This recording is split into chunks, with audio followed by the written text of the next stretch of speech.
If you would like to follow along, grab your pew Bibles out from, it should be within arm's reach of you. And I'm going to do something I don't often do, and that is give you the page number. We'll be on page 819, Micah chapter 6. The thing with all these prophets is that some of these books are so short, they only take up a page or two, and it's hard to find them. So, page 819, Micah chapter 6, verses 6 through 8.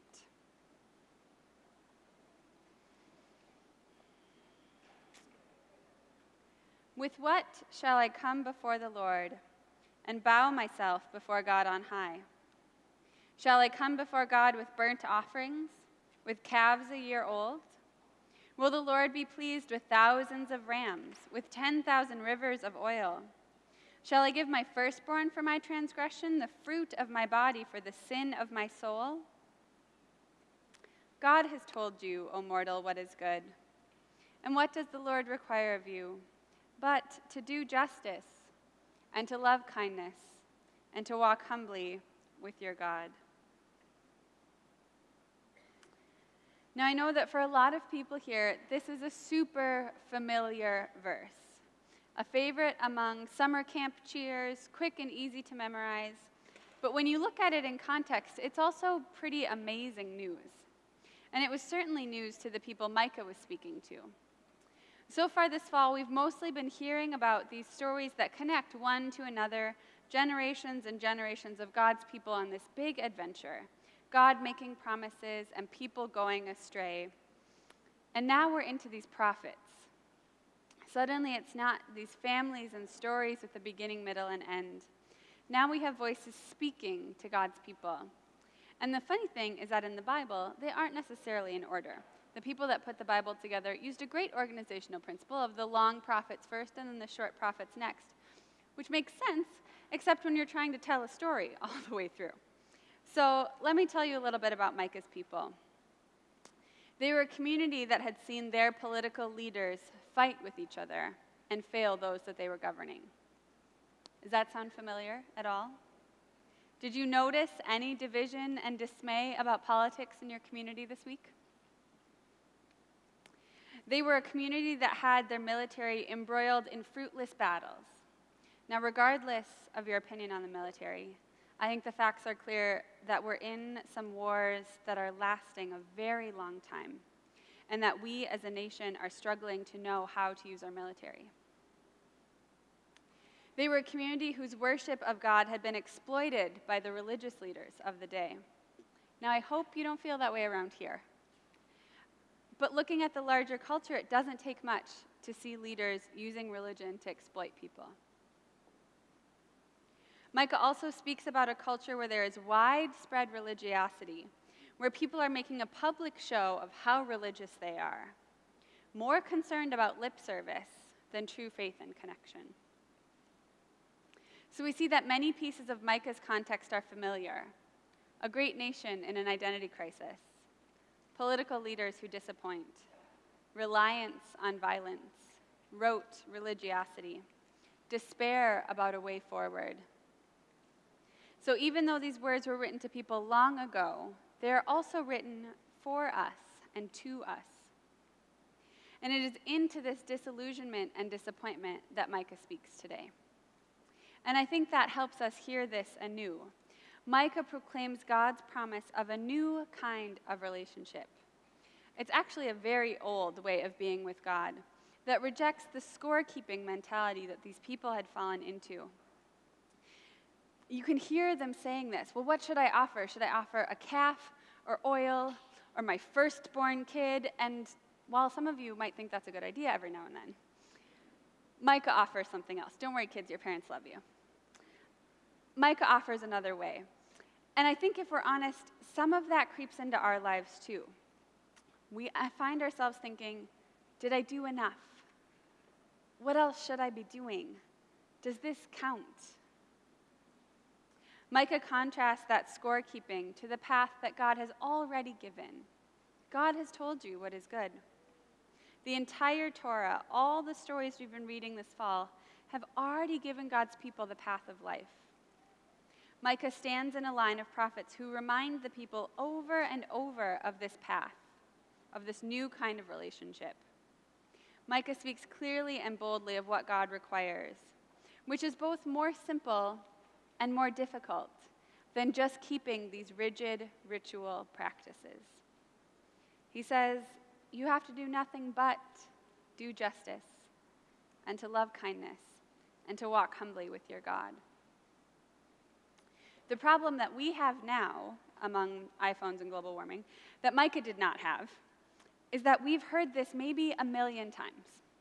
It might feel a little stale. It might feel a little rote. So I'm going to try to say it in a different way and then help us see what it looks like in action. One of my favorite authors, whom I've talked about up here before, Glennon Melton. For all of you parents out there, she writes a great blog called at momastery.com, like monastery, but with an M, like for parenting, momastery. She's great. And she has some very simple rules for life. This is what she tells her kids they have to do every day. She says, you don't have to be the smartest kid in the class. You don't have to be the fastest one on the team. You don't have to join a million clubs and be the best clarinet player. And please don't, because then I just have more stuff to go to. But instead, these are the rules for every day. And as a recovering alcoholic and bulimic herself, these are also her rules for being in the world every day. She says very simply, all you ever have to do is show up and be brave and be kind. Show up, be brave, be kind. Now, am I crazy, or does that sound like what Micah's trying to say? Do justice, be brave. Love kindness, be kind. Walk humbly with your God, show up. Doesn't that kind of work? And it's amazing because they all work together. You need all three of these things. Remember, this is not some new checklist for behavior.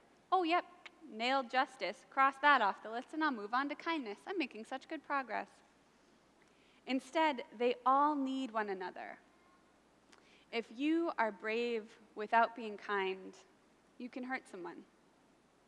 And if you are kind without being brave, you're probably going to get yourself hurt. You have to keep showing up, coming back, bringing your whole tender self to the world, back into your relationships over and over again. Keep practicing showing up with your brave and your kind. Doing justice and loving kindness are so much easier when we're walking humbly with God. Now, I just want to go off on one teeny tiny tangent on humility here, because there is something I need you to hear about humility that I wish my pastors and my church would have told me clearly when I was younger.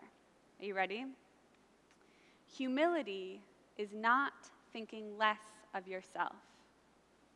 It is thinking of yourself less. Let me say that again. Humility is not thinking less of yourself. It is thinking of yourself less. It is not making yourself small. It is not apologizing for who you are. It's not shrinking. It's not blaming yourself for all these terrible things you do. It's saying, I am a beautiful, amazing being in this world.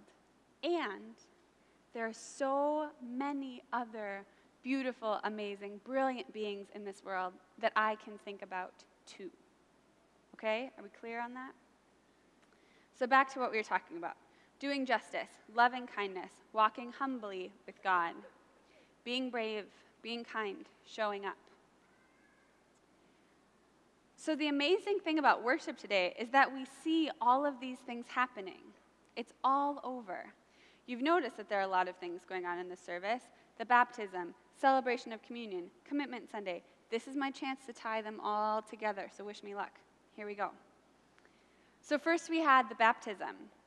This is where it begins. The bravery of the parents stepping out in faith to ask the community to help them with this enormous opportunity to raise the child. The kindness to wash over the little one with God's love. The beginning of that walk with God before Blake can even take his first step. And so we make promises. The parents made promises, the sponsors made promises, and each one of you promised the families that you would help. You are all now on the hook for that little baby. And then as they grow, we begin to keep these promises, continuing on the path that Micah called us to. And we celebrate communion together. We have some kids here celebrating communion today, very especially with their families, some of them for the first time. We all come to this common table, and we are reminded and renewed in our right relationship with God. We see in this meal that it's not about scorekeeping. It's not a once and done, check it off the list, right? Think of it this way. When are you never going to need to eat again? Even after stuffing yourself with a big holiday meal or a lutefisk dinner at Trinity, good food and good company, no matter what, you are going to need to eat again. And I think Jesus knew this about faith and so gave us a ritual about life with him that we have to keep returning to over and over. Jesus was pushing us to let go of that checkbox religion and invite us into this circular pattern of renewal where we keep practicing doing justice. We keep practicing loving kindness. We keep practicing walking humbly with God. It's also Commitment Sunday, Pledge Sunday, which again is not about checking things off of a list or doing some religious duty. Even though it might feel like it, this is not a scorekeeping kind of thing. It's an opportunity to live out the pattern of renewal. It's just another element along the path of walking. When we do justice and love kindness and walk humbly, we begin to trip over gratitude. At first, it just sneaks up on us, crashing the party, popping out of nowhere. Oh, yeah, isn't that great? And then as we walk more with God, we begin to see the ways that gratitude nurtures and emboldens us every step of the way. We are so grateful for the practice of showing up and being brave and being kind. And from that sense of gratitude and abundance, we step out in faith with bravery and with kindness and commit to supporting our community. Commit to supporting our church family as together we walk humbly with God. This community, this worship service, this is what it looks like. This is what it looks like to do justice and love kindness and walk humbly with God. This is what it looks like to practice showing up and being brave and being kind. Do we always get that right? No, you're right, we don't. Are we perfect? No, I love this. They don't even hesitate. No. Is this community faultless and flawless? Do we need to be? No. Because what does Micah say? God has told you what is good. Do we need to be perfect? No. What does the Lord require of you? To do justice and to love kindness and to walk humbly with God. Amen.